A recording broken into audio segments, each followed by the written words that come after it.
اللہ کے نام سے شروع جو نہایت مہربان رحمت والا ہے۔ اے مریم، اپنے رب کی فرما برداری کرو اور اس کی بارگاہ میں سجدہ کرو اور رکوع والوں کے ساتھ رکوع کرو۔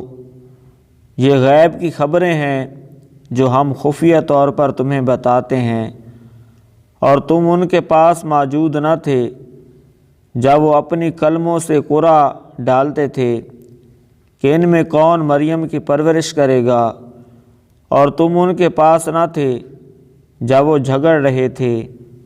اور یاد کرو جب فرشتوں نے مریم سے کہا، اے مریم، اللہ تجھے اپنی طرف سے ایک خاص کلمے کی بشارت دیتا ہے جس کا نام مسیح عیسیٰ بن مریم ہوگا۔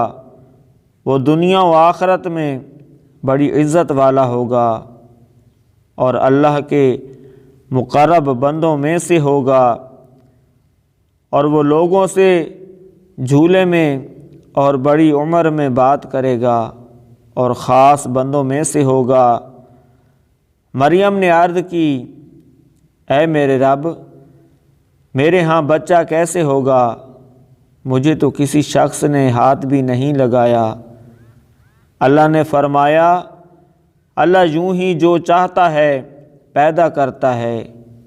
جب وہ کسی کام کا فیصلہ فرما لیتا ہے تو اسے صرف اتنا فرماتا ہے، ہو جا، تو وہ کام فوراً ہو جاتا ہے۔